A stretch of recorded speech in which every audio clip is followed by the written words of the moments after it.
This is Let the Record Show. Now, here are your hosts, Judge Richard Weinberg and Suffolk County Republican Committee Chairman Jesse Garcia. Welcome back to Let the Record Show. I'm Judge Richard Weinberg. With me is Jesse Garcia, the Vice Chair of the State Republican Party, County Chair of the Suffolk County Republican Party, my distinguished co-host. And we are honored and privileged to have Randy Mastro with us as our guest today. Randy is a very distinguished lawyer. I've known him since about 1993. He was first chief of staff to Mayor Rudy Giuliani, thereafter deputy mayor of the city of New York under Mayor Giuliani. He's been a distinguished partner in two great law firms, Gibson Dunn and King and Spalding. He is a public servant of the greatest integrity, ability, and experience.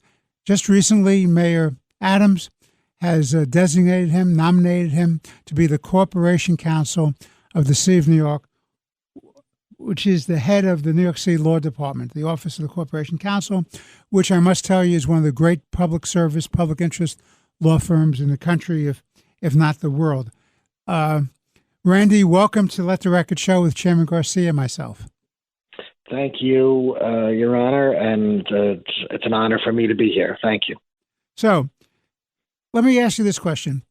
For those people who don't know what the Corporation Counsel of the City of New York does or is, and what that office does, would you just explain that briefly to our audience? Sure.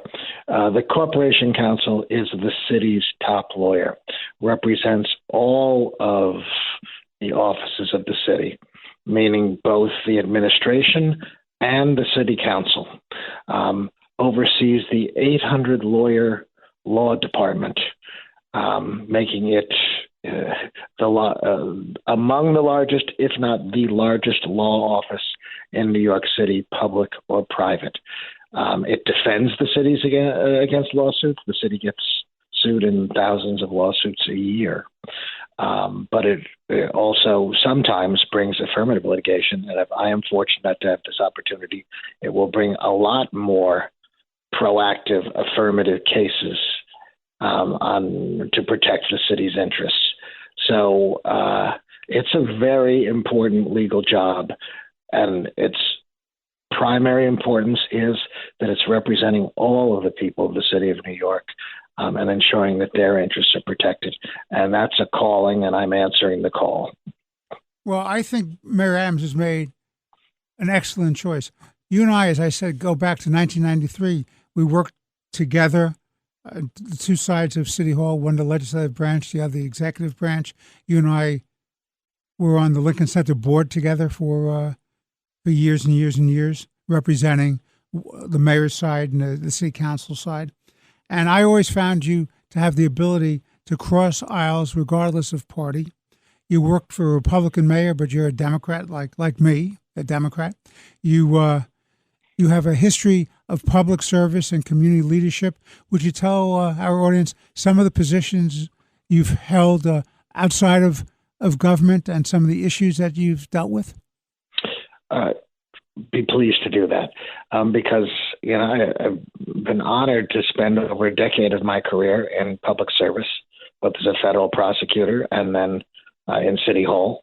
But since then, in private practice, I've devoted hundreds of hours a year, every year, to pro bono litigation and to community service, serving as the chair of Citizens Union, New York's revered good government group. Really the gold standard for integrity and honesty in government, as vice chair of the Legal Aid Board, providing legal services for the indigent at the highest levels, serving on the board of CUNY for a decade, serving on so many other not-for-profit boards, YMCA of Greater New York, Sanctuary for Families, for which I've also done, pro bono litigation representing victims of domestic violence, for Hale House, where I was honored to serve when the Attorney General, State Attorney General, brought in new board members to help that revered Harlem institution. So that's just a sample of the kind of community service work I have done. But there's no higher calling than public service. And to have this opportunity to come back and combine two loves of mine, my love for the city and my love of the law, and to be able to harness the power of the law to help New Yorkers and improve New Yorkers' lives, that's just something that really is the opportunity of a lifetime. Jesse. The Corporation Counsel is interesting because it is known for its nonpartisanship and for the development of truly talented municipal lawyers. Just a quick story. I was a former chief of staff to a Republican town supervisor, the equivalent of a mayor to the biggest town in Suffolk County, the town of Brookhaven. And one of the first appointments that the town supervisor at that time did was appoint Emily Pines, who earned her right and learned her craft at the Corporation Counsel. She went on, of course, to become a Supreme Court justice and also came back to public service to serve as a chief of staff to our then supervisor, Ed Romaine in Brookhaven, who is now our county executive. But I think it demonstrates what the Corporation Counsel is all about. It's about churning out truly talented municipal lawyers. And I think you're really, from afar, and I'm not a lawyer, but you have been regarded as one and reviewed and referred to as one of the top 100 lawyers. And your pro bono work, you have defended pro bono the rights of people to peaceful racial justice demonstrators. You've defended teachers who were let go, fired by their positions for the wrong reasons, and something that I've just picked up in all New Yorkers. I've seen in your resume and your bio that you advocated for a fallen 9/11 firefighters and have been very much involved in the UFA Widows Fund. That's a diverse group. How do you bring all those talents, your pro bono experience, your private experience, and your previous public service experience to truly keep the reputation and the momentum of that esteemed institution, the Corporation Counsel, moving forward to serve the people of New York City? Well, I'm really glad you asked me that, Jesse, because those who've served in this position before, I'd really be standing on the shoulders of giants and some of the most respected figures in the New York legal community. And the law department itself has set the standard for excellence in public representation. I think all of the experiences I've had said to people that this is the one job in government I always aspired to do.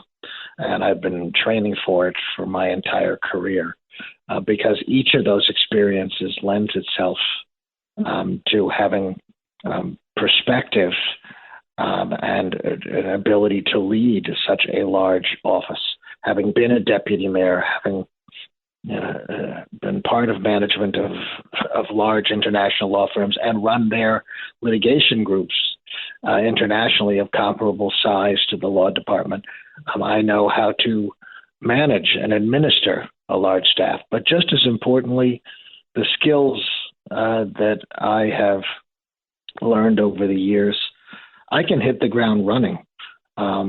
This isn't my first rodeo in city government. I was fortunate to have the opportunity to serve as deputy mayor, and I was a consumer of the law department. So I know a lot about city government and the law department.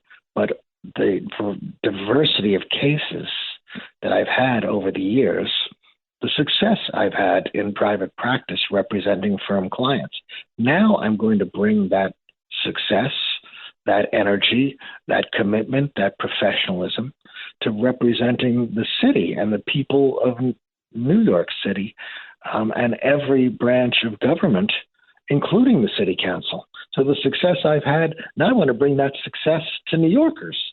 And I will personally commit to arguing major cases that my clients want me to argue in public service.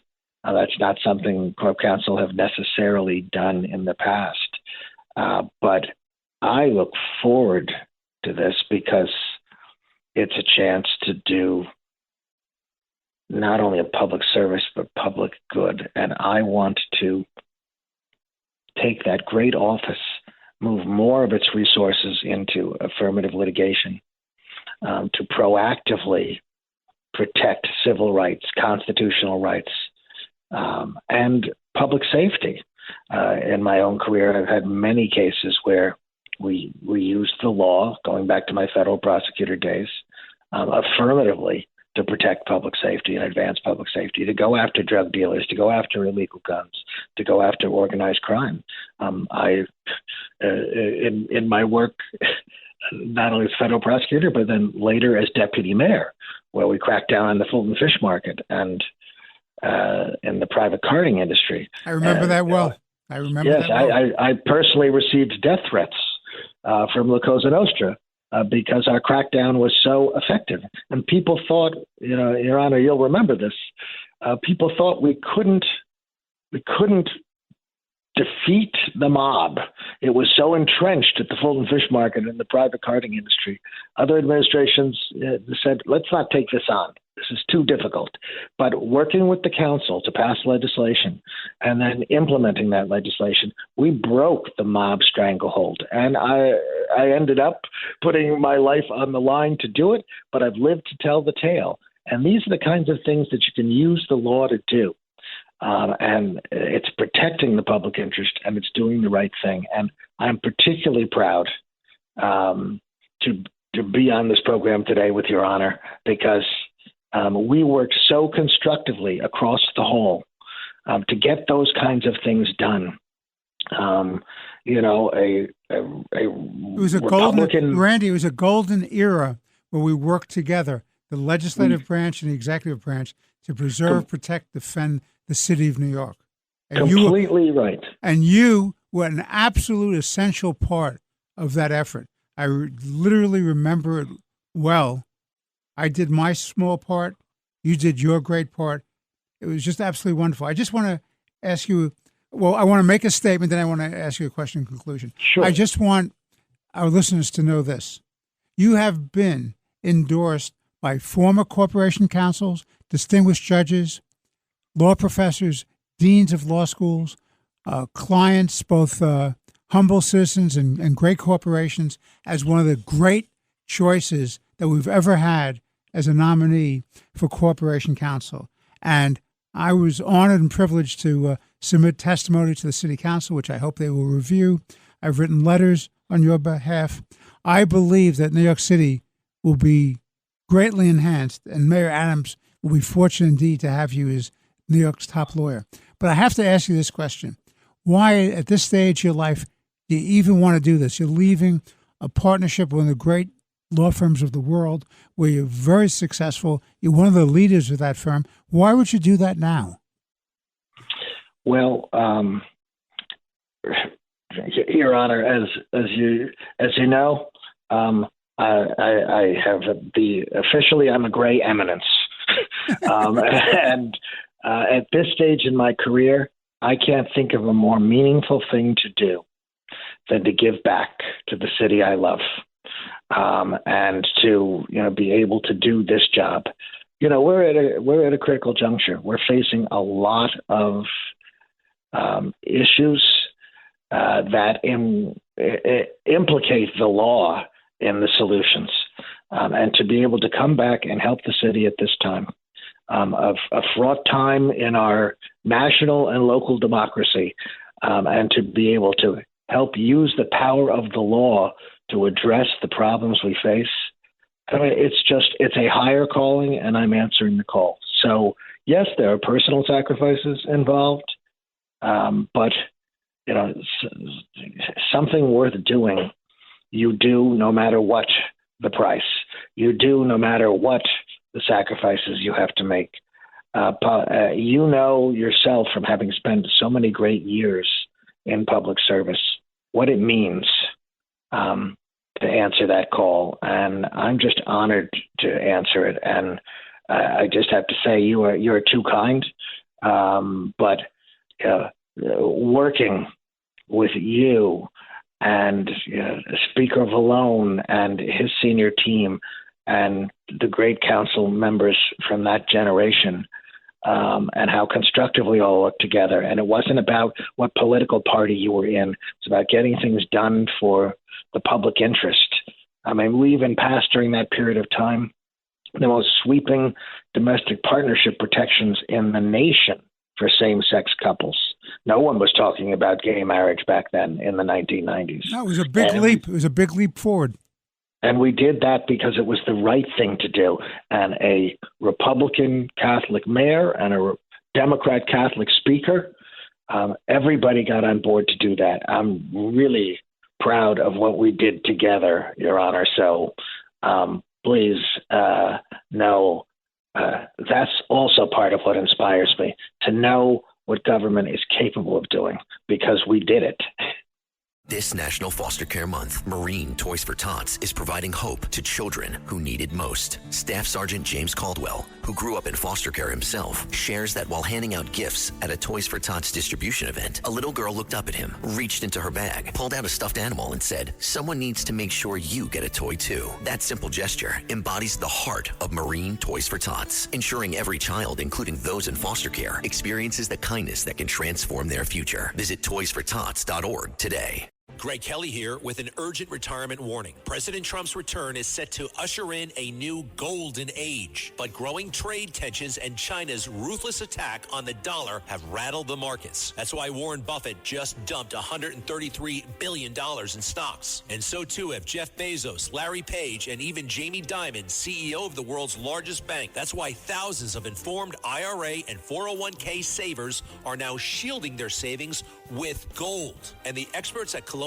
Metals Group are the only folks I trust to help you to do the exact same thing, especially now after Rich Dad Poor Dad author Robert Kiyosaki warned of a coming market crash. So visit freegoldguide.com/Kelly or call 800-655-5186. You'll get a free gold guide on how to bulletproof your wealth with gold tax-free. Plus, see if you qualify for a free home safe and as much as $7,500 in free silver. Once again, that's freegoldguide.com/Kelly. Did you know that hunger affects thousands of our neighbors? Right here in Nassau and Suffolk counties, Long Island Cares, funded by the legendary Harry Chapin, is dedicated to changing that. They partner with nearly 400 agencies to provide food, education, and support those in need. Visit licares.org to see how you can help. Through donations, volunteerism, or corporate partnerships, your support is critical. Go to licares.org today and be part of the solution. No one should go hungry. That's licares.org. Jesse, final thoughts with Randy Mastro, Esquire, the nominee of Mayor Adams to be the Corporation Counsel of the City of New York. Randy, thank you so much for this opportunity. Maybe for our listeners, you can possibly just, what is the process? Like, I know the City Council has to ratify the recommendation or the nomination for the Corporation Counsel. But what's the process? Do you go before a subcommittee hearing, then the full hearing before the full council, or what is the process exactly?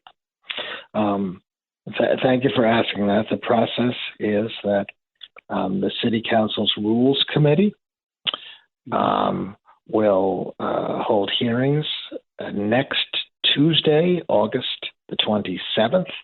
It will sit as a committee of the whole, meaning that any council member can participate, not just the members of the Rules Committee. I will appear to present my qualifications and vision for the law department and answer any questions the council members have, and then members of the public will have the opportunity to be heard as well. The hearing occurs that day.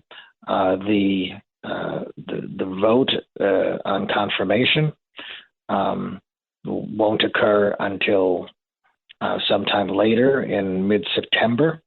The vote has to occur by September 14th, I believe.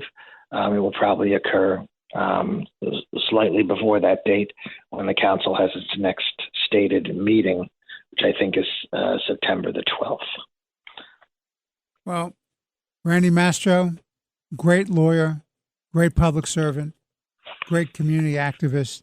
I want to thank you for being on the show. Jesse and I deeply appreciate your voice and your vision and your energy, and I hope that the members of the council exercise the best wisdom that they have and approve your appointment as the next corporation counsel of the City of New York.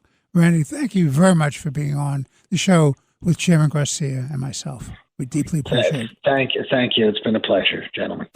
This is Let the Record Show. Larry Kudlow here with an urgent warning. While we celebrate Trump's historic win, inflation continues to drain your IRA and 401k. And China is now targeting your money with a kill shot on the dollar. That's why thousands of Americans are shielding their savings with gold and contacting the experts at Colonial Metals Group. Gold has protected American wealth through every financial war. For a free 2024 gold guide that explains everything, please go to freegoldguide.com/Kudlow or just call 800-621-3908. The experts at Colonial Metals Group are the only folks I trust to help you bulletproof your wealth with gold. Go to freegoldguide.com/Kudlow or just call 800-621-3908. That's 800-621-3908 for a free 2024 gold guide to learn how you can protect your life's work and if you qualify for a free home safe and up to $7,500 in free silver right now. Freegoldguide.com/Kudlow.